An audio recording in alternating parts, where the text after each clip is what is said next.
la parte de fisiología digestiva. Nosotros ya revisamos lo que es las funciones de motilidad, la función de secreción, y hoy día vamos a revisar la función de digestión y absorción, que en el fondo es lo que completa el objetivo del sistema digestivo. Entonces hoy día vamos a ver cómo se digieren y cómo se absorben los nutrientes. Hasta ahora, lo que nosotros tenemos en el sistema digestivo de funcionamiento es, o que ustedes saben, es cómo avanza el alimento y las distintas secreciones que tenemos, ¿cierto? Ayer hablamos de secreciones del sistema digestivo.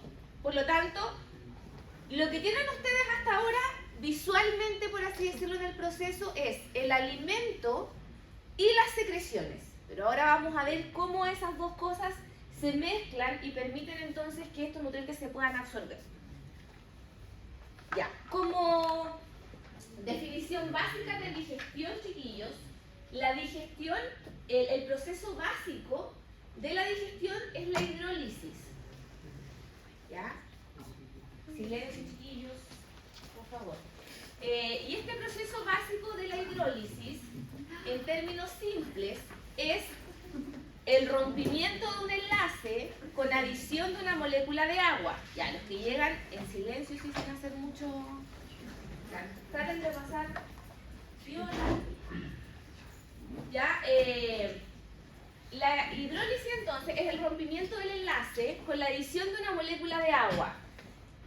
El rompimiento del enlace se genera a nivel digestivo porque nuestras células intestinales no son capaces de absorber moléculas complejas y por lo tanto están diseñadas sus transportadores para absorber monómeros. Entonces la digestión va a permitir que los polímeros contenidos en los alimentos, los macronutrientes, puedan degradarse o hidrolizarse, mejor dicho, a sus unidades básicas, a sus monómeros. ¿Quién realiza esta hidrólisis?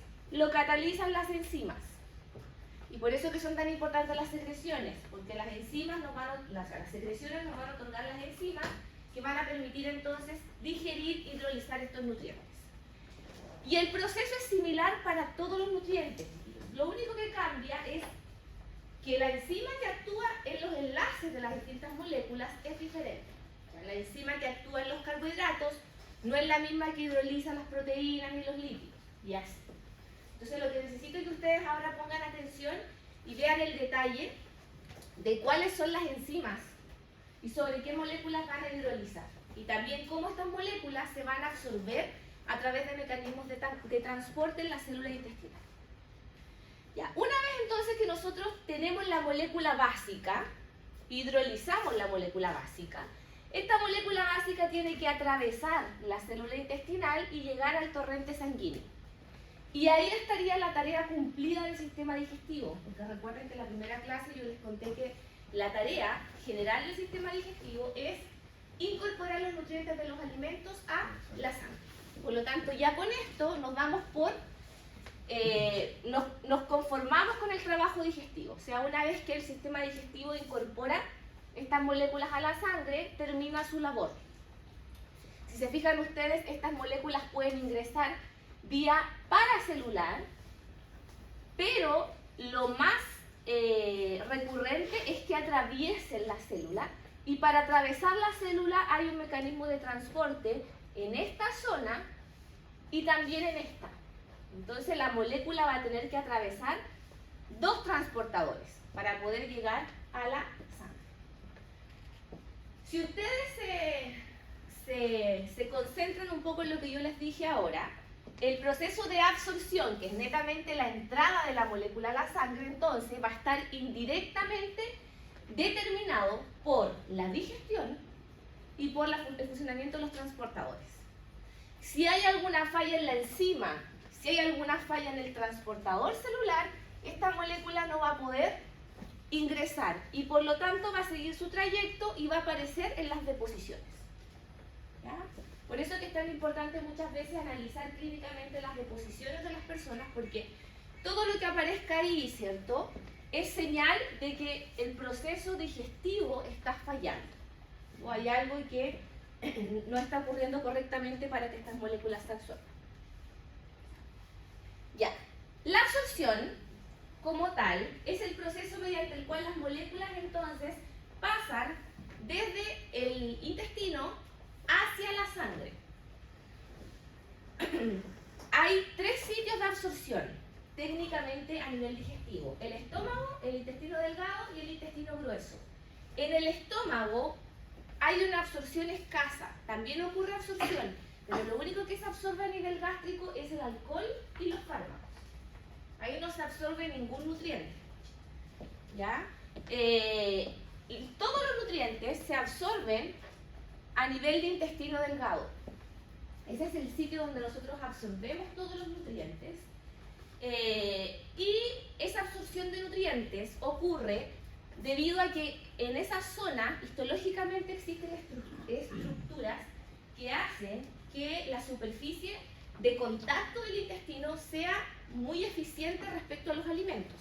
Ahí hay pliegues, hay vellosidades y hay microvellosidades que aumentan la superficie de contacto, ¿ya?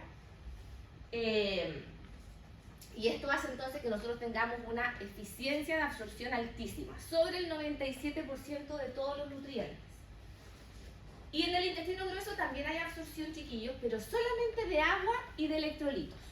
Porque ya en el intestino grueso, ¿cierto?, el objetivo es más que nada formar una adecuada consistencia para las deposiciones.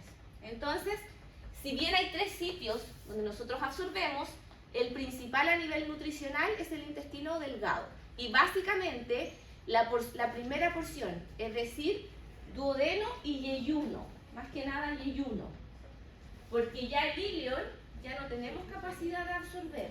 Entonces, si nosotros tuviéramos que dividir el sistema digestivo entre una vía de entrada, una vía de alimentación y una porción de eliminación, por ejemplo, hasta el yeyuno yo podría alimentar a una persona.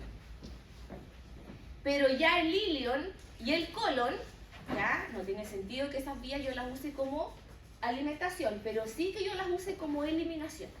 Porque ya desde ese nivel yo ya puedo retirar desechos. ¿Ya? Entonces, todas las ostomías, que son estas oberturas quirúrgicas, ¿cierto?, las que están ubicadas a nivel gástrico, a nivel duodenal y a nivel de yeyuno, son ostomías de alimentación.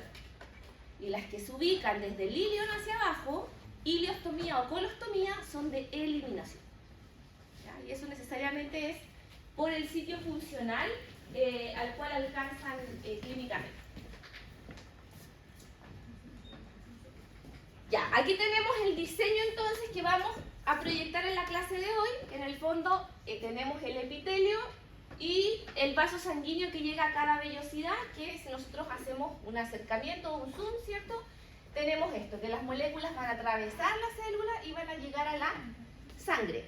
Algunas moléculas llegan directamente a la sangre y otras moléculas no llegan directamente al torrente sanguíneo, sino que pasan a la circulación linfática y luego llegan al torrente sanguíneo. Ya vamos a ver cuáles son esas. Ya, primer nutriente que vamos a estudiar su digestión y absorción son los carbohidratos, o los sacáridos, como dicen. Ya, los sacáridos es lo mismo que los carbohidratos. Los sacáridos y los carbohidratos están presentes en los alimentos, ¿cierto? Tipo cereales, pan, papas, etcétera, arroz. Todas las fuentes mayoritariamente de carbohidratos, que la mayoría son vegetales. Nosotros lo que más consumimos es un carbohidrato vegetal. Y el polímero de carbohidrato vegetal se llama almidón. Entonces, nosotros cuando consumimos almidón en la dieta, el primer sitio en el cual se hidroliza este almidón es la saliva, donde va a estar la amilasa salival. Pero yo les conté que esa amilasa salival hace una digestión parcial. Y tienen que pensar que la amilasa salival hace lo que puede en el tiempo que ustedes le dan para que pueda trabajar, que a veces es masticar y tragar. Entonces a veces ni siquiera alcanza a hacer un 10% de digestión. Mientras mayormente nosotros masticamos y retenemos el alimento en la boca, mayor tiempo le vamos a dar a la amilasa salival para que trabaje. Pero aún así, la amilasa no va a degradar todo el almidón, máximo el 40%. La amilasa entonces hidroliza estos enlaces alfa 1,4, ¿ya? ¿Por qué les puse el tipo de enlace? Porque hay algunos enlaces que las enzimas no pueden destruir, por ejemplo el de la fibra. Hay un almidón, el que se llama almidón resistente, que es parte de la fibra, y ese almidón tiene otro tipo de enlace, ¿ya? Entonces ese enlace que no se puede digerir, obviamente ese almidón se va a mantener completo y va a llegar completo hasta el colon, favoreciendo el efecto de la fibra, ¿ya? Pero la mayoría del almidón que nosotros consumimos, almidón no resistente, tiene enlaces alfa 1,4 que son hidrolizados por la milasa salival, es decir, corta enlaces, y la milasa salival entonces después de este corte nos va a dar como producto pequeñas moléculas de carbohidrato. ¿Ya? Piensen que esto es como una cadena, ya, de no sé, 100 moléculas de glucosa, y la milasa va a cortar los enlaces que están lineales, no los que están ramificados, ¿ya? Y eso va a hacer que tengamos moléculas de 3, 2 unidades, 5 unidades, pero que nos sigan quedando todavía moléculas que no se pueden absorber, ¿ya? Esas moléculas, según la nomenclatura, según la estructura química, quedan como maltosa, maltotriosa y oligosacáridos, ¿ya? Entonces, en resumen, nosotros consumimos almidón, el almidón va a ser digerido por la milasa salival en un 30-40%, la cual va a hidrolizar los enlaces alfa 1,4, y eso nos va a dar como producto pequeños sacáridos como maltosa, maltotriosa y oligosacáridos, que van a continuar su camino por el tracto digestivo. ¿Se entiende? Por el tracto digestivo van a pasar al esófago entonces todas estas moléculas, maltosa, maltotriosa, oligosacárido, pero también va a seguir almidón, porque recuerden que hay un gran porcentaje de almidón que no pudo ser digerido por la milasa salival. Sigue su camino hacia el esófago. ¿En el esófago hay enzimas que puedan digerir los carbohidratos? No, exacto. Entonces siguen esas mismas moléculas hacia abajo. Llega al estómago. ¿En el estómago le pasará algo al carbohidrato? ¿Hay alguna enzima que lo digiera? ¿Cuál era la única enzima que estaba en el estómago? La pepsina, y esa digería proteína. Tampoco va a pasar nada. Entonces vamos a continuar y va a llegar al duodeno el carbohidrato, ¿ya? O sea, todas esas moléculas que se digirieron acá van a seguir sin ningún cambio hasta el duodeno, ¿ya? Miren, esta imagen refleja lo que yo les decía. Este es el almidón y la milasa corta enlaces alfa 1,4, que son estos que están lineales, ¿ya? O estos que están acá. Estos enlaces que están como ramificándolos son enlaces alfa 1,6, que los corta otra enzima. Entonces eso hace que la milasa salival no pueda hacer la digestión completa, aunque quiera, ¿ya? Porque le falta la capacidad todavía para romper otro enlace.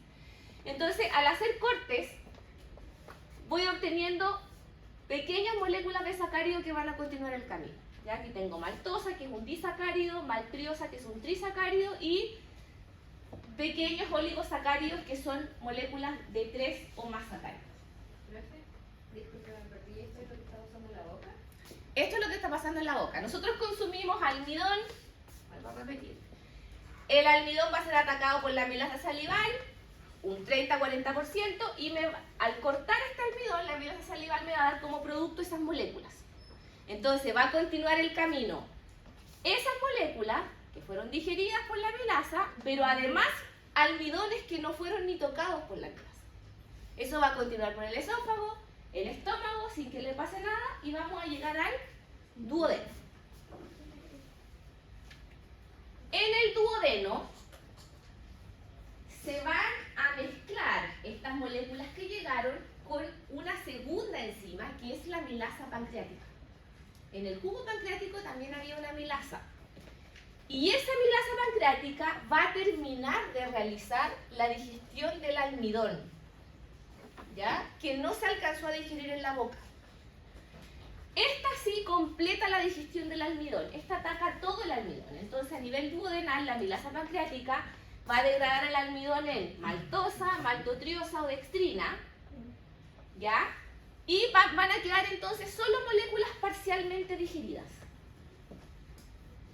Esas moléculas moléculas parcialmente digeridas, que son de 2, 3, 4 unidades de carbohidrato, todavía no pueden absorberse, porque nuestro intestino solamente está capacitado para absorber monosacáridos, estos tres: glucosa, fructosa y galactosa. Por lo tanto, las últimas enzimas que me ayudan a que estas moléculas básicas se digieran hasta estos tres monosacáridos son las disacaridasas o las oligosacaridasas que están en el borde en cepillo, ¿ya? Que están en el intestino, en las vellosidades de las células intestinales. Entonces, esas oligosacaridasas y esas disacaridasas cortan los últimos enlaces de estas moléculas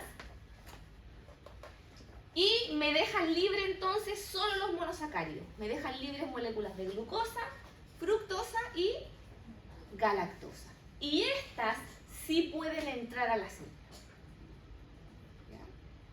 Si me falta cualquiera de estas enzimas, yo no voy a poder lograr esto. Por lo tanto, si yo no logro esto, si por ejemplo, si por alguna razón yo tuviera almidón en el duodeno, si a mí me quedara maltotriosa en el duodeno, esas moléculas no van a poder entrar. Esas moléculas se van a eliminar. Entonces, la importancia de las enzimas es que si las enzimas no actúan, nosotros no podemos absorber. ¿Ya? Porque las enzimas son las encargadas de obtener las moléculas que nuestro cuerpo permite absorber. Y no las transforma. No quiero que lo vean como que las enzimas metabolizan los nutrientes. No, la enzima lo único que hace es cortar. Es cortar y dejar, por así decirlo, estas unidades sueltas. Lo único que hace es cortar enlaces. De una molécula grande, lo corta. No es que transforme una molécula. Ya, entonces, una vez que nosotros tenemos glucosa, fructosa y galactosa, esto se va a poder absorber a nivel del intestino. ¿Cómo se van a absorber? La glucosa y la galactosa se absorben tal como lo dice ahí, principalmente en duodeno y en el yeyuno proximal, en esas zonas. Y la glucosa se absorbe por un transporte activo secundario dependiente de sodio. La glucosa, para poder absorberse, necesita sodio.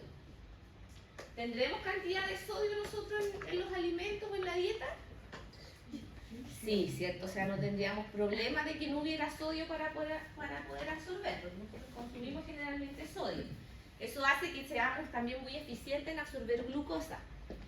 Y la fructosa se absorbe por otro tipo de transportador, que es un transportador de difusión facilitada, es un transporte pasivo. Y la fructosa se absorbe más lento.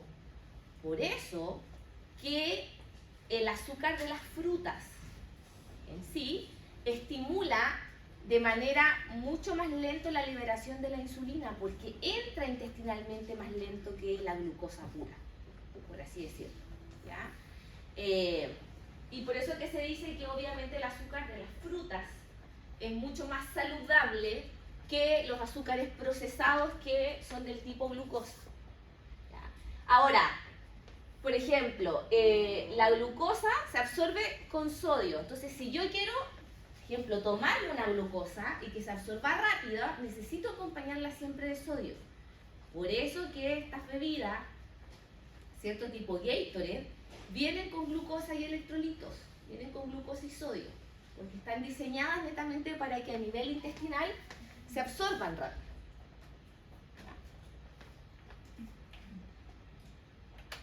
Ya, entonces, en resumen, aquí tenemos la célula intestinal, aquí van las moléculas que ya están digeridas, glucosa, fructosa y galactosa.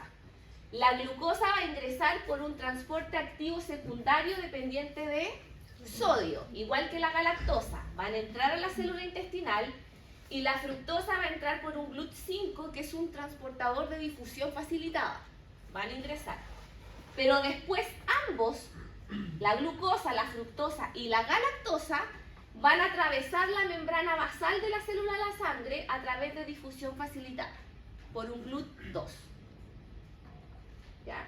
Entonces, para absorber los carbohidratos se necesita el funcionamiento de tres transportadores.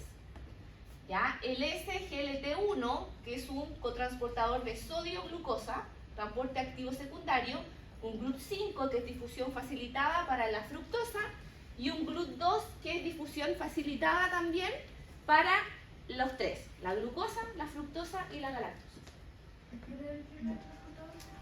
Es SGLT1.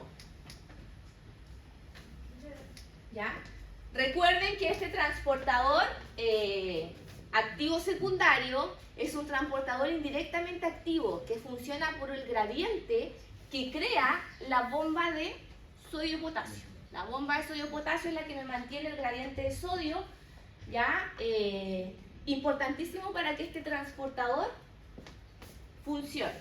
Entonces, la bomba de sodio-potasio, al mantenerme niveles bajos de sodio dentro de la célula, va a hacer que exista siempre un gradiente para que el sodio pueda ingresar. Y ahí el sodio va a arrastrar la glucosa. Cuando esto falle, indirectamente el transporte activo secundario también falla. Ya. ¿Se entiende? Y listo. Llevamos el carbohidrato a la sangre y misión cumplida con los carbohidratos entonces. Profe, y las moléculas que estaban como relacionadas con los transportadores, que salía como filoresin y filoretin, ¿qué sería? ¿Dónde? Que arriba de sodio hay una molécula y sale como que está relacionada con el ¿Esta? transportador, ¿sí? No, esto se refiere solamente en términos de funcionamiento.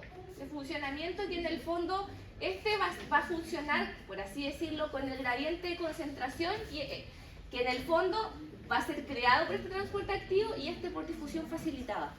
Pero no se refieren a moléculas específicas. ¿Ya? Glucosa, galactosa y fructosa, entonces finalmente van a atravesar la membrana vasolateral mediante GLUT2. Ya, y aquí tenemos el resumen, por así decirlo, de la ruta del carbohidrato. ¿Ya? Vamos a partir de acá. Este esquema resume todo. Tenemos aquí, yo consumo almidón mayormente en la dieta, bueno, también consumo fructosa, glucosa, pero lógicamente si yo consumo fructosa y glucosa, eso se va a ir sin ninguna modificación hasta el duodeno, ¿cierto? Pensemos si yo como fruta, la fruta tiene fructosa, la fructosa en la cavidad oral no le va a pasar nada, porque la amilasa salival solamente ataca el almidón. La fructosa va a entrar como fructosa, va a seguir en el esófago como fructosa, va a seguir en el intestino como fructosa y va a llegar a liberarse rápidamente. Por eso que cuando nosotros recomendamos en la dieta carbohidratos, tratamos de que los carbohidratos sean complejos. ¿Qué quiere decir esto? Que si yo hago trabajar a las enzimas, voy a hacer demorar más la entrada de los nutrientes. Pero si yo como solamente glucosa, ya, eso lo voy a deglutir y ya va a estar listo para ser absorbido. ¿Ya? Entonces, por eso que se promueve siempre que nosotros no consumamos carbohidratos tan digeridos o carbohidratos simples que se les llama. ¿Ya? Porque esos obviamente no requieren ningún proceso digestivo, esos están listos para entrar. ¿Ya? Entonces, yo los carbohidratos que consumo, principalmente el almidón, va a ser digerido por la amilasa salival y por la amilasa pancreática. Estos me van a dar como productos pequeños sacáridos, lactosa, maltosa y sacarosa, que van a ser atacados por las disacaridasas del intestino, y estos me van a dar como producto los monosacáridos, que son galactosa, glucosa y fructosa. Y estos van a absorberse, la galactosa y la glucosa, por un transportador dependiente de sodio, y la fructosa por difusión facilitada. Luego van a pasar los dos por difusión facilitada y van a llegar a la sangre. ¿Ya? Eso pasa con los carbohidratos. ¿Qué pasa con las proteínas ahora? Pensemos en alimentos como la leche, la carne, ¿cierto? Que tienen gran cantidad de proteínas. Las proteínas también se van a digerir en dos sitios. Primer sitio de digestión va a ser el estómago. Acuérdense que cuando llegan las proteínas al estómago, liberan gastrina. La gastrina va a liberar pepsinógeno y ácido clorhídrico, se van a unir y se va a activar la pepsina. Y va a empezar a digerir entonces las proteínas. También en un 30 o un 40%, no es una digestión completa, sino que solamente inicial o parcial. La pepsina entonces va a digerir proteínas, apéptidos y aminoácidos. ¿Ya? En el estómago entonces, por así decirlo, como proteínas, en la cavidad oral no les va a pasar nada. Van a seguir como proteínas por el esófago, van a llegar al estómago y un porcentaje se va a convertir en moléculas pequeñas, péptidos y aminoácidos, y otro porcentaje va a seguir como proteína hasta el intestino delgado. En el intestino delgado, estos péptidos proteínas van a ser digeridas por las proteasas pancreáticas, donde aquí había una que era más importante. ¿Cuál les dije yo que era la más importante o que tenía un rol relevante dentro de las proteasas? De las enzimas pancreáticas. La tripsina. Muy bien, la tripsina, porque la tripsina es la enzima que activa todo el resto. ¿Ya? Por lo tanto, acá, cuando llegan las proteínas, llegan todas las proteínas pancreáticas, que son muchas, ¿cierto? Son como 6 o 7, o más incluso. La tripsina se activa, la activa todas y empiezan a digerir las proteínas, en conjunto con las que están también en el borde del cepillo de la célula intestinal. Y eso me va a dar como producto pequeños péptidos y aminoácidos que van a estar listos para absorberse.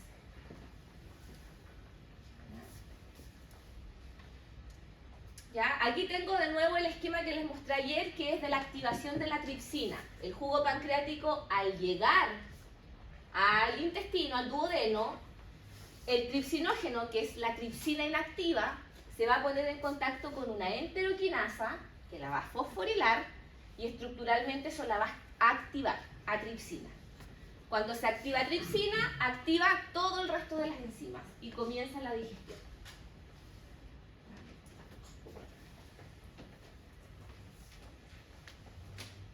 Ya, una vez que nosotros obtenemos los péptidos y los aminoácidos, estos se van a absorber, van a entrar a la célula intestinal, los aminoácidos por un transportador secundario dependiente de sodio y los dipéptidos y tripéptidos por un transportador secundario dependiente de protones. Esos son los dos transportadores que van a favorecer la entrada de aminoácidos a la célula intestinal. A ver si tengo aquí un ejemplo, no. Ya. Esos mismos transportadores son usados en la zona apical y en la zona basal. ¿Ya? Transportadores secundarios dependientes, tal como lo dice acá, de sodio y de protones. Entonces, vamos a tener aquí las proteínas. Y estas proteínas van a ser atacadas por enzimas pancreáticas. Aquí está representada la exopeptidasa y la endopeptidasa, pero hay más. La tripsina, ¿ya? Está la carboxipeptidasa, etc. Van a atacar a las proteínas, no van a atacar en realidad, van a digerir las proteínas. Y al hidrolizarlas entonces van a obtener aminoácidos, unidades básicas, o pequeños péptidos, que pueden tener 3 o 4 aminoácidos. ¿Ya? Nuestro intestino está capacitado para absorber aminoácidos y pequeños péptidos. Y estos van a entrar entonces por transportadores secundarios, ¿cierto?, a sodio y a protones. Y luego van a atravesar también la célula para alcanzar la sangre. Y ahí completamos la entrada también de los aminoácidos y de las proteínas a la sangre. Ya, la grasa ahora. Ustedes vieron que tanto los carbohidratos como las proteínas tenían un paso previo de digestión. Los carbohidratos en la boca, las proteínas en el estómago. La grasa no. La grasa no tiene ningún paso previo de digestión. La grasa pasa directamente hacia el duodeno. Y en el duodeno necesita, para poder digerirse, la acción de la bilis y la acción de la lipasa pancreática. La bilis, vuelvo a reiterar, no es una secreción importante por la cantidad de enzimas que tenga, sino que solamente la bilis tiene el rol de emulsionar, facilitar el movimiento y la acción de las enzimas al rodear a las partículas de grasa y facilitar su movimiento. ¿Ya? Entonces la bilis va a permitir la emulsión y transporte, y la lipasa pancreática, todas las lipasas pancreáticas lo que van a hacer es digerir, hidrolizar los triglicéridos o las macromoléculas de grasa en ácidos grasos libres y en monoglicéridos.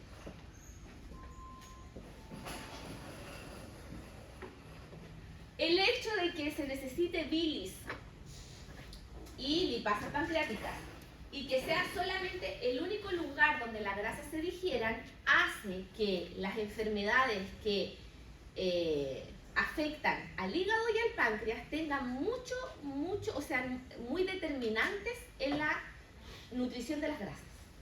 Una persona que tiene afecciones hepáticas o pancreáticas inmediatamente va a empezar a presentar clínicamente signos asociados a una mala nutrición de grasa, a una mala digestión o absorción. ¿Ya? Por lo tanto, generalmente en pacientes que tienen estas patologías, obviamente se va a presentar o se va a manifestar esteatorrea, es decir, va a empezar a aparecer grasa en las deposiciones, porque justamente no va a existir este trabajo, por así decirlo, para poder digerir y absorber la grasa. Ya, tenemos un esquemita aquí también, tenemos la grasa representada aquí en color amarillo, viene la bilis va a solubilizar estas moléculas, a emulsionar, y estas moléculas van a ser atacadas por la lipasa pancreática, que la va a digerir en ácidos grasos libres y en monoglicéridos. ¿Ya? Ahora, la grasa no tiene un proceso tan fácil como el resto de las moléculas, que entran a la célula y salen de la célula como si nada. Porque los carbohidratos y las proteínas, o los carbohidratos y los aminoácidos, lo pueden hacer porque son hidrosolubles. Sin embargo, la grasa no. Por lo tanto, la grasa no puede llegar y liberarse a la sangre sola, porque no se va a poder transportar al ser hidrofóbica. ¿Qué es lo que pasa acá? Pasa entonces que el intestino tiene la necesidad de liberar la grasa, por así decirlo, empaquetada. ¿Ya? No puede liberar los ácidos grasos a la circulación solos, sino que tiene que liberarlos acompañado de un componente hidrofóbico. Y por lo tanto, el intestino va a fabricar ya una molécula de transporte que contenga la grasa, y el componente hidrosoluble que le va a colocar va a ser proteína.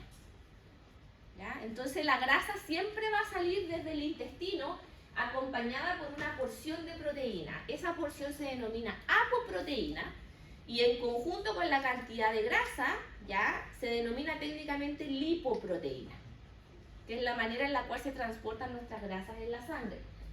Y existen distintos lipoproteínas que ustedes las van a evaluar clínicamente. Por ejemplo, tenemos las LDL, las HDL, que transportan cierto tipo de grasa, pero la que se fabrica en el intestino con la grasa de la dieta se llama kilomicrón. Esa es la lipoproteína que se fabrica a nivel intestinal y que va a contener toda la grasa que yo ingiero en la dieta, y eso va a pasar a la circulación. Pasa primero a la circulación linfática y luego pasa a la circulación sanguínea. Ya, estos ácidos grasos entonces, que están ya digeridos por las lipasas pancreáticas, vamos a tener como producto ácidos grasos, monoglicéridos, colesterol y algunos fosfolípidos o lisolecitina. Antiguamente, teóricamente, se creía que como estas moléculas eran liposolubles, atravesaban la membrana celular por difusión simple, porque al ser lípidos, lípido con lípido, atravesaban y fluían fácilmente. Pero hoy en día se sabe que no, que sí, un porcentaje puede ocupar difusión simple, pero que existen proteínas transportadoras también para grasa. ¿Ya? Tenemos la proteína transportadora de ácidos grasos dependiente de sodio, y tenemos la proteína facilitadora del transporte de colesterol, que son justamente los transportadores que nosotros vamos a bloquear o vamos a interferir, ¿cierto?, con algunos fármacos en algunas situaciones en las que queramos controlar muchas veces la entrada de colesterol o la entrada de grasa.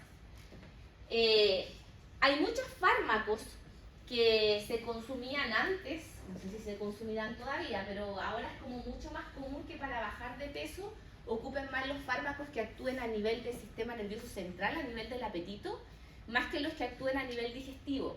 Pero antes se usaba mucho el Orlistat, que eran fármacos que bloqueaban las lipasas o bloqueaban los transportadores de grasa. Entonces la persona bajaba de peso porque en el fondo no absorbía nada de grasa.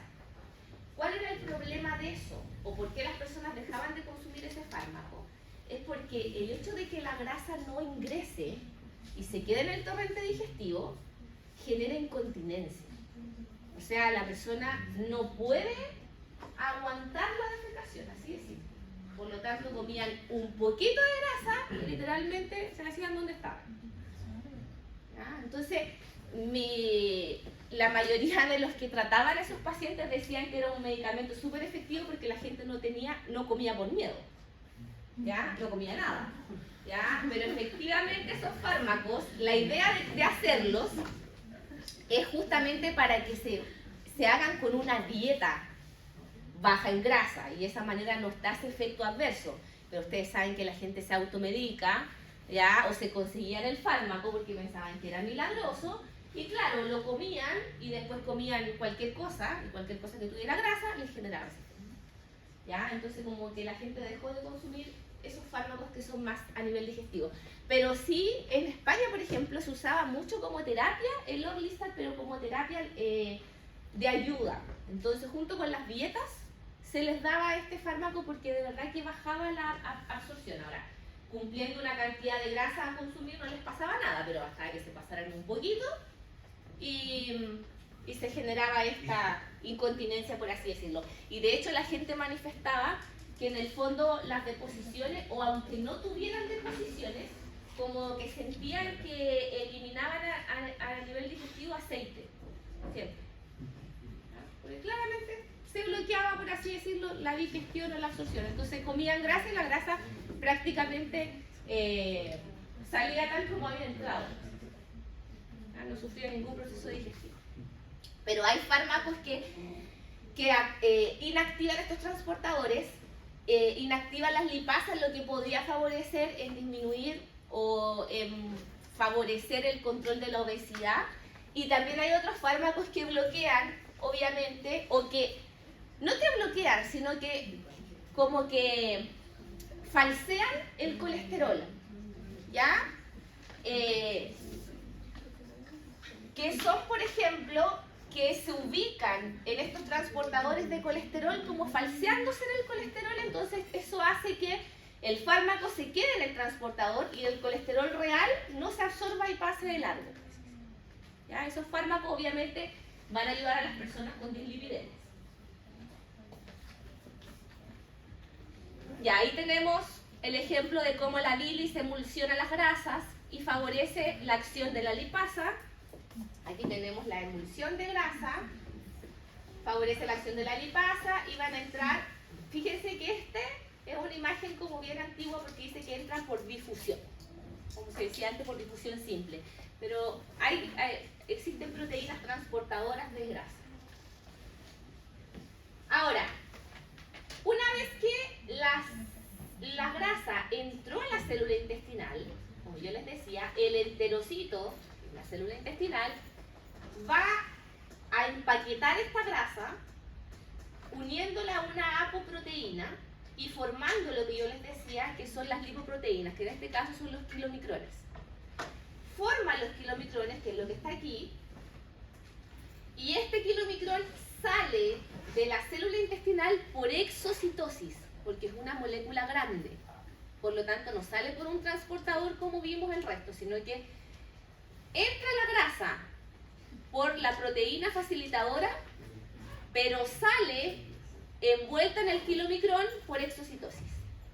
Y va a salir toda la grasa hacia el sistema linfático y luego se va a incorporar al sistema sanguíneo.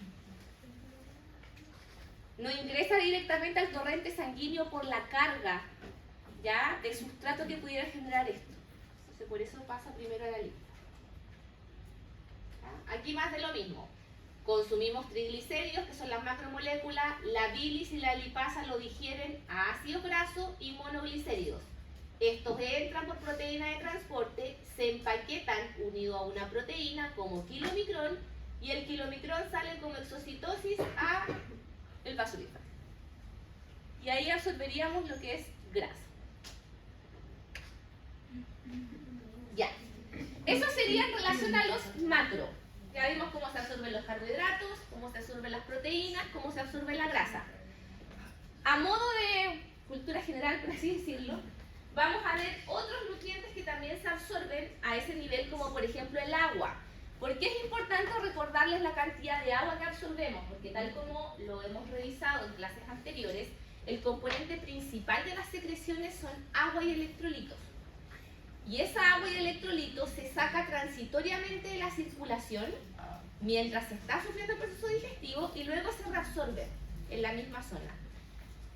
El intestino absorbe, chiquillos, más de 8 litros al día.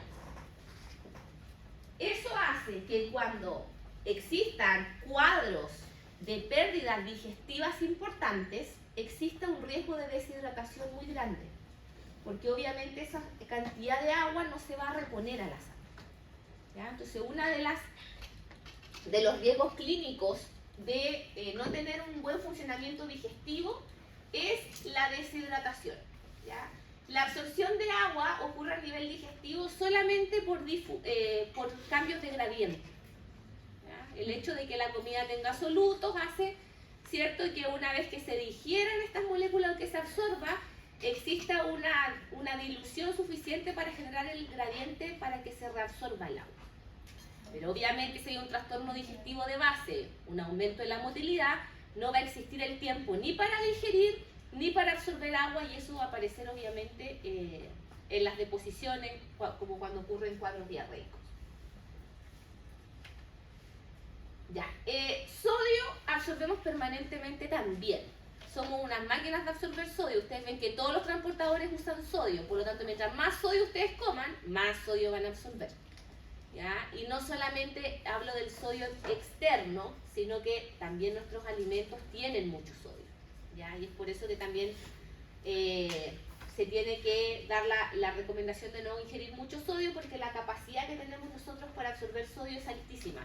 Lo absorbemos por difusión pasiva, en transportadores activos secundarios, recambio de sodio por protones, etc. Y también recordarles que la aldosterona, que actúa a nivel renal para la reabsorción del sodio, también actúa a nivel intestinal. ¿Ya? Por lo tanto, también ahí tenemos transportadores en el enterocito que responden a la aldosterona. Y en caso también de desequilibrios del sodio, van a actuar también como este mecanismo de control del sodio a nivel intestinal.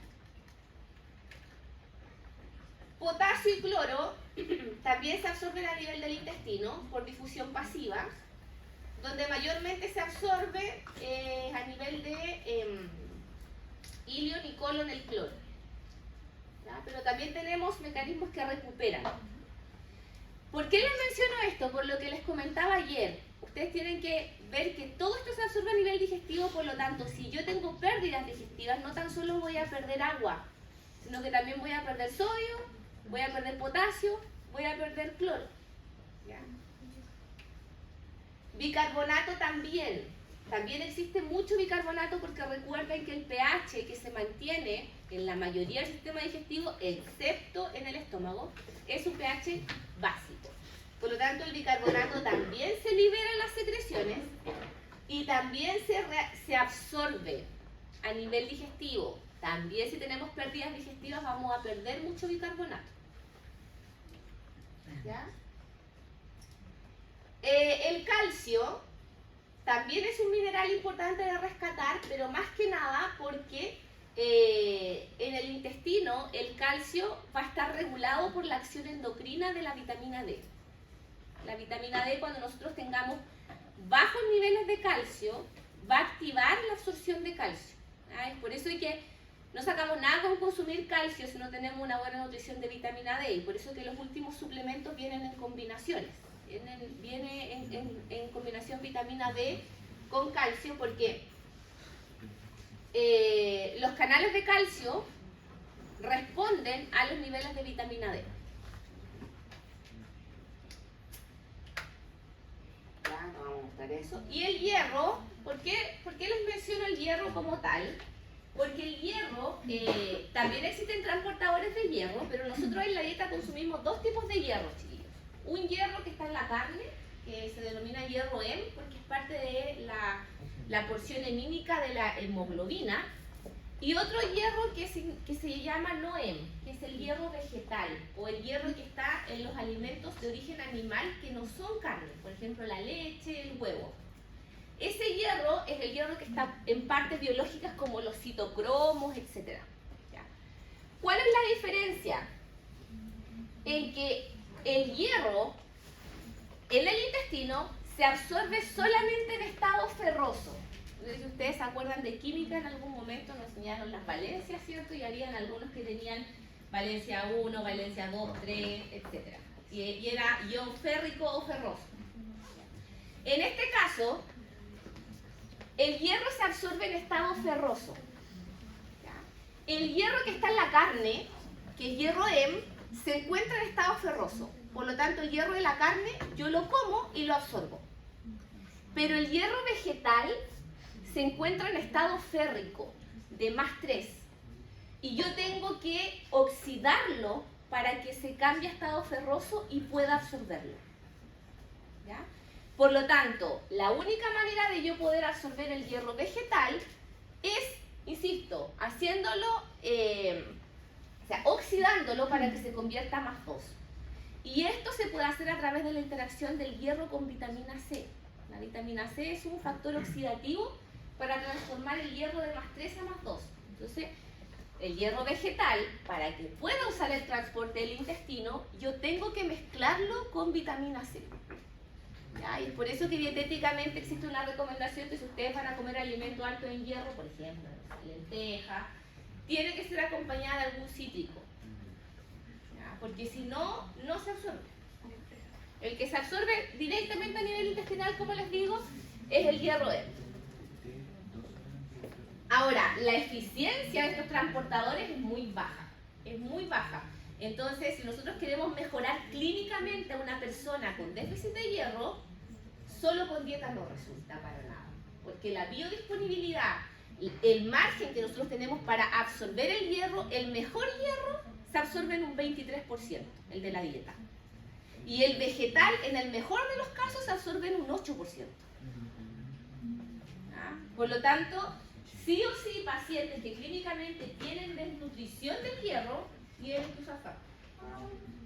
Con la dieta es imposible recuperar pérdida o mantener requerimientos elevados. Por eso que situaciones de embarazo, situaciones que se requiera más hierro de lo normal, sí o sí tienen que ir al suplemento.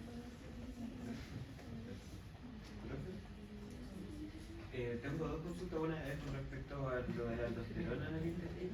¿Ya? Que quedó con la duda de que si se le liberaba igual como por el sistema renina que menciona aldosterona, Sí. era un proceso de... No, es lo mismo, solo que no solamente actúa a nivel renal, sino que esa misma aldosterona, independiente del estímulo que se generó, va a ir a actuar también al intestino.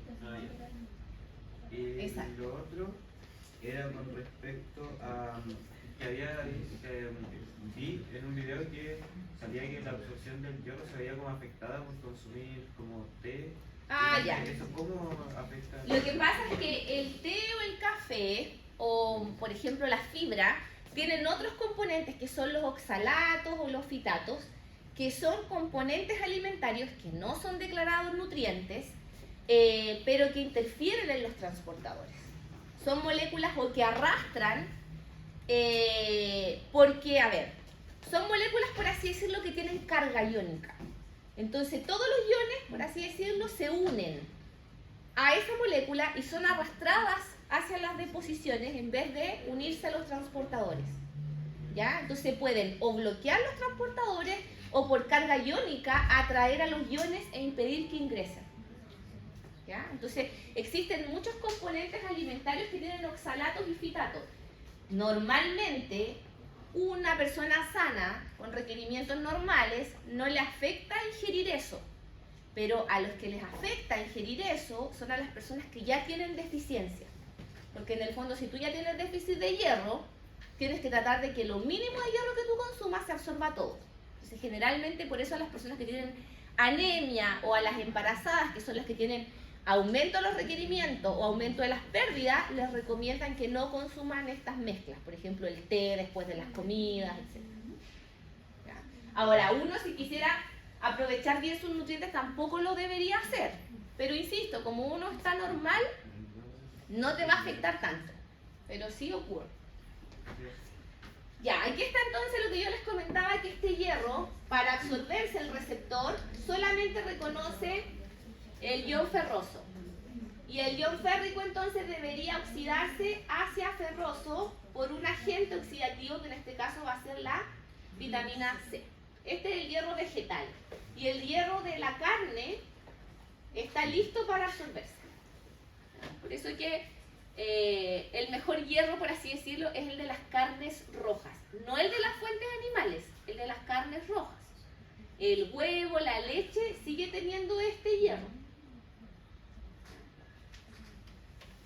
Profe, ¿y cuál es el hierro vegetal? ¿Lo refiere en legumbres o...? En todos los alimentos vegetales Ah, donde exista hierro. O sea, toda fuente de hierro vegetal va a tener el hierro en ese nivel. Por eso es que es importante que las personas que son veganas, por ejemplo, también se suplementen. Pero generalmente las personas veganas son mucho más conscientes en la alimentación que las personas que no son veganas. Entonces, se cuidan mucho de eso. Son muy estudiosos del tema, por así decirlo. Ya, también absorbemos vitaminas hidrosolubles, liposolubles y vitamina B12. Las liposolubles, que son la A, D, E y K, se absorben igual que las grasas, por lo tanto las liposolubles también necesitan del funcionamiento del hígado y del páncreas. Por eso que las personas que tienen problemas hepáticos pueden cursar con problemas de coagulación. Porque al no tener bilis, no se absorbe vitamina K, que es una vitamina liposoluble y que tiene que ver con la coagulación. ¿Ya? La nutrición, entonces, las liposolubles, que son la A, la B, la E y la K, necesitan del funcionamiento pancreático y biliar para absorberse. ¿Ya? Por eso que las personas, por ejemplo, que tienen cirrosis o insuficiencia hepática, uno de los signos clínicos es la aparición de hematomas o de telangiectasia, porque empiezan a tener trastornos de coagulación. Y eso es por una mala absorción de vitamina K. Las vitaminas hidrosolubles se absorben por un cotransportador dependiente de sodio. Y la vitamina B12 necesita el factor intrínseco, que ¿dónde se liberaba? En el estómago, muy bien. En el estómago se liberaba un factor que era importante para la liberación de vitamina B, para la absorción de vitamina B12. ¿Ya? Eso como dato. Ya, y aquí tenemos un cuadrito resumen de todas las funciones que nosotros hablamos. Desde la boca, esófago, estómago, tenemos todas las secreciones y las funciones que ahí se realizan. Masticación, deglución, la digestión de los carbohidratos. Porque nosotros las vemos por separado. Motilidad, secreción, digestión, absorción. Pero si nosotros quisiéramos hacer un resumen de la cavidad oral, por ejemplo, podríamos decir que la motilidad está representada por la masticación y la fase oral de la deglución, que la secreción es la saliva, que la enzima es la amilasa salival y que inicia la digestión parcial de los carbohidratos. Esa sería su función. El esófago no tiene tanta función, ¿cierto? Solamente una vía de paso y hay una secreción mucosa basal. Listo, sería todo. Pero en la motilidad tenemos la fase faríngea y la fase esofágica de la deglución. En el estómago, acuérdense, motilidad es un reservorio, ¿ya? Luego el vaciamiento gástrico permite que avance. Tenemos el jugo gástrico y tenemos a la pepsina. ¿Ya? En el intestino delgado vamos a tener la llegada de la secreción pancreática, de la secreción hepática. Y en el intestino delgado entonces va a haber digestión de todos los nutrientes y va a haber absorción de todos los nutrientes. Y además vamos a tener dos movimientos, que es el de peristaltismo y el de segmentación.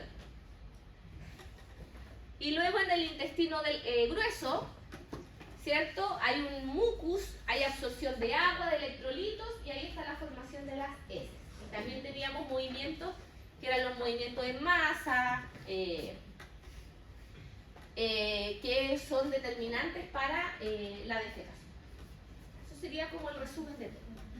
Ahora, en términos solamente de generales, los nutrientes, una vez que entraron a la sangre, tienen que usarse. Para eso los ingresamos. Ahora, chiquillos, ¿de qué depende el destino de los nutrientes? Y el destino de los nutrientes necesariamente va a depender de los requerimientos que ustedes estimulen en su cuerpo para esos nutrientes. Si usted hace actividad física, necesariamente va a destinar un porcentaje de esos nutrientes a la musculatura, porque la está usando.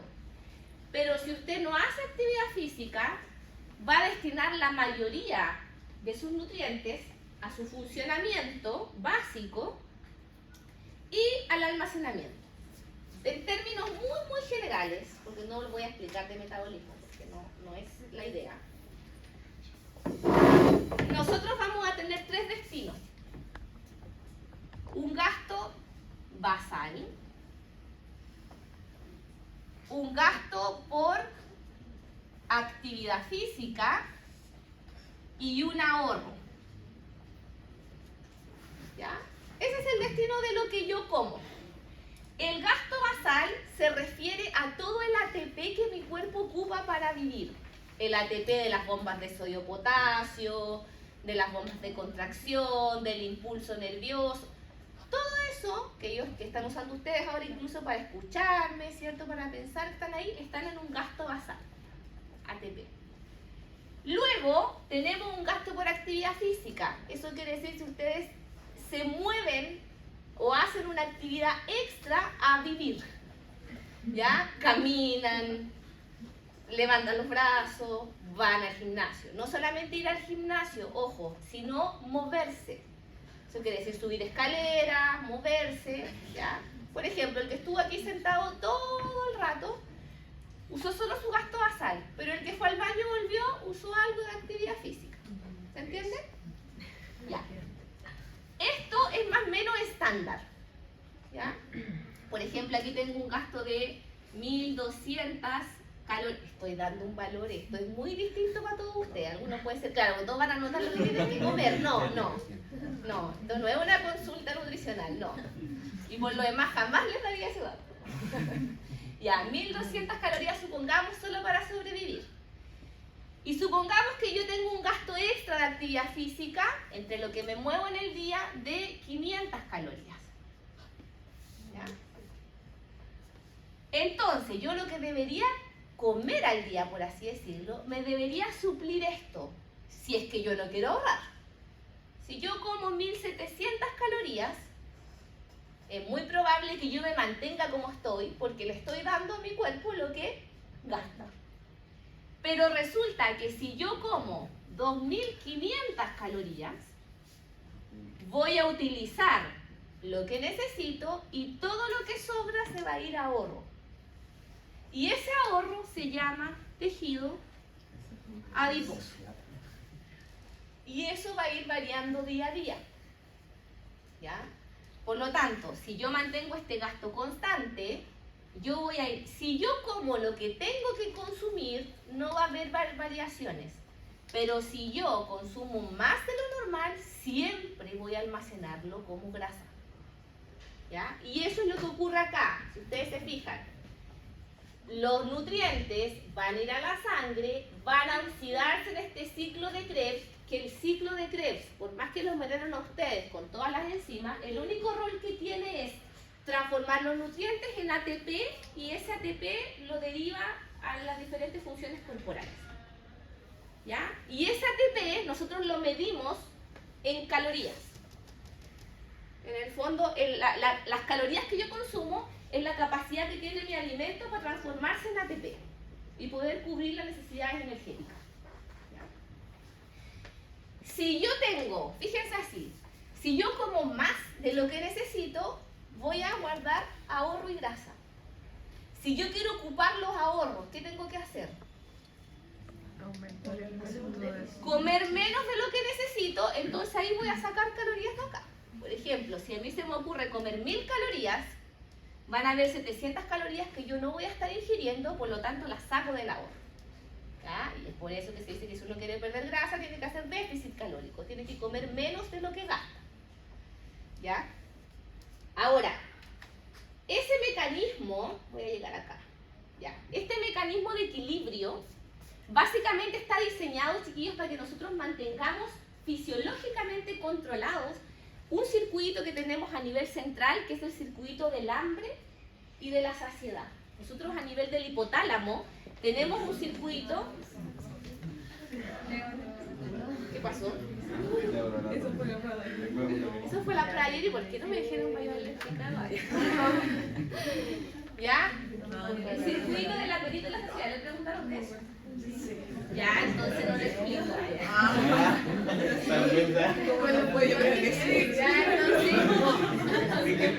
Entonces, clásicamente tenemos estos centros que están ahí, centro de la saciedad y centro de la alimentación. Se regulan a nivel del hipotálamo y se regulan por dos circuitos neuronales, un anabólico y uno catabólico. ¿Ya? Ya, lo vamos a preguntar. Esto lo voy a preguntar en la prueba también. ¿Ya? Aquí está. Tenemos aquí en morado el circuito catabólico y en naranja el circuito anabólico. ¿Cuál es el rol de estos circuitos? Lo voy a hacer con un dibujo aquí. El rol de estos circuitos es mantener el peso de una persona, mantenerlo sin variaciones. Nosotros tenemos este sistema fisiológico para mantenernos perfectamente nuestro peso normal. Entonces, ¿qué es lo que ocurre acá? Supongamos que yo como 2500 calorías, necesitando 1700, ¿cierto? Entonces, yo consumo 2500 calorías, necesitando 1700, y voy a ahorrar entonces aproximadamente 800 calorías, ¿cierto? Esas 800 calorías van a hacer que aumente el tejido adiposo. Se van a formar células grasas porque voy a estar guardando grasa. Y ese aumento de grasa va a hacer que se libere una hormona que es la leptina. Cada vez que yo guardo grasa, mi cuerpo le va a enviar una señal al resto del organismo que estoy guardando, que estoy ahorrando. Entonces esta leptina, como es una hormona, se libera el tejido graso, viaja hacia el hipotálamo y activa el circuito catabólico. ¿Qué significa esto? Que va a estimular a nivel neuronal la liberación de propiomelanocortina, que es un neurotransmisor de este circuito, y va a inhibir la liberación de neuropéptido I, que es otro neurotransmisor, que ya vamos a ver el rol. ¿Cuál es el rol de la propia melanocortina? La propia melanocortina entonces va a ir neuronalmente y va, por una parte, a generar aumento del gasto energético, va a aumentar la cantidad de calorías que yo gasto y va a promover la saciedad.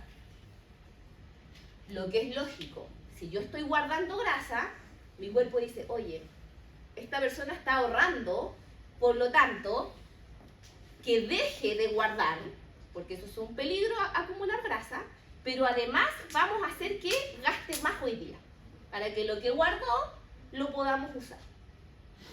¿Se entiende? Y eso va a hacer que el ahorro no se desajuste tanto, porque en el fondo la persona va a dejar de comer y su cuerpo va a aumentar el gasto. Un circuito perfecto para mantener los niveles de grasa. Pero ¿qué pasa si a mí se me ocurre comer mañana? Me levanto el otro día ya y me dio el cargo de conciencia porque ayer comí más calorías, entonces hoy día voy a comer 500 calorías nomás para compensar. ¿Ya? Entonces como 500 calorías. Resulta que me van a faltar 1200 calorías que no tengo. Y esas 1200 calorías yo las voy a sacar del ahorro. Por supuesto que si estoy sacando calorías y el tejido adiposo baja, la leptina no se va a liberar. Por lo tanto, si no hay leptina, no voy a activar este circuito. Pero el déficit de calorías va a activar a nivel gástrico la liberación de esta hormona y a nivel intestinal que se llama grelina. La grelina es la hormona del hambre, por así decirlo. Y la grelina va a ir a activar el otro circuito que es el anabólico, va a liberar neuropéptido I, y la grelina lo que va a hacer es que me aumente el hambre porque estoy comiendo menos. Por lo tanto, mi cuerpo se asusta y si esta persona está ingiriendo menos combustible, voy a hacer que busque más. Y por otra parte, como está ingiriendo menos, vamos a trabajar, por así decirlo, en modo avión. Vamos a ahorrar energía. Entonces, en vez de gastar basalmente 1200, yo voy a empezar a gastar solo 600 calorías en vivir. Y eso hace que yo siga funcionando ya a un nivel de eficiencia. Y yo me mantengo entonces, no pierdo tanta grasa. ¿Por qué? Porque bajé el gasto. Entonces la cantidad de calorías que estoy consumiendo me va a servir un poquito más para mantenerme. Si yo hago esto una vez, no pasa nada. Pero si yo hago esto reiteradas veces, desajusto el sistema. ¿Por qué? Lo vamos a ver en el primer escenario. Si yo ahorro todos los días, obviamente mi tejido adiposo va a crecer. Si yo ahorro todos los días por 2 años, voy a tener 20 veces más grasa de lo que tenía. Y eso va a hacer que yo libere 20 veces más leptina. ¿Y qué va a hacer eso? Cuando nosotros generamos mucha hormona en el cuerpo, se genera un proceso fisiológico que se llama down regulation, que los receptores se esconden. ¿Por qué? Porque tienen miedo a sobreactuar. Entonces, el hecho de que una persona tenga mucha grasa libera tanta leptina que esa leptina deja de actuar por sobrevivencia y se genera una resistencia a la leptina. ¿Ya? Entonces, ¿por qué existe la obesidad? No es porque este sistema no funciona bien, es porque nosotros lo saturamos. En el fondo lo echamos a perder con el exceso de grasa. Y por el contrario, si yo hago ayunos mantenidos, ¿qué va a pasar? Yo cada vez voy a ir bajando mi gasto metabólico. Entonces, cuando quiera comer normal, pongamos que yo sigo haciendo ayuno, entonces yo voy a llevar que mi gasto basal sea 200. Entonces, ahora si yo como 2500 calorías, ya no voy a guardar las 800 que guardaba antes, sino que ahora voy a guardar 1000 y algo. Y por lo tanto, comiendo lo mismo que comía antes, voy a subir más de peso. Porque bajé mi metabolismo. ¿Se entiende? Entonces, se entiende la importancia de mantener saludable este sistema. Porque si yo lo saturo, ya no hay vuelta atrás. Ni para mayor, ni para menos. En el catabólico se inhibía la ingesta de comida y se estimulaba el gasto. Se estimula la propia melanocortina y se inhibe el neuropéptido I. Eso es importante que lo recuerden. La propia melanocortina es el neurotransmisor clave en el circuito catabólico y el neuropéptido I en el circuito anabólico. ¿Lo entendieron mejor o lo enredé? Por último le hizo más sentido. Lo que pasa es que aquí se inhibe por la leptina y aquí se inhibe por el neuropéptido I. Estas dos hormonas, si bien se van a liberar en los circuitos, pero la van a inhibir. La única que la va a estimular va a ser la grelina. ¿Se entiende? No es que esté compartido en los dos, sino que la leptina actúa en ambos circuitos, pero la leptina activa el catabólico, e inhibe el anabólico. El péptido I actúa solamente inhibiendo el anabólico y la grelina estimulando. La grelina se libera con el ayuno y el péptido I se libera mientras más calorías yo como. Si yo como una cantidad de calorías, eso se detecta a nivel intestinal y se libera péptido I. Entonces, si yo como muchas calorías, voy a inhibir este circuito. ¿Ya? Eso. Ya, hasta aquí vamos a quedar, chiquillos. Otra hormona clave, como para cerrar, que también participa en este circuito, es la insulina. Y de ahí la relación también de los trastornos de resistencia a la insulina que empeoran la obesidad. Porque generan también un vacío. Ya, chiquillos.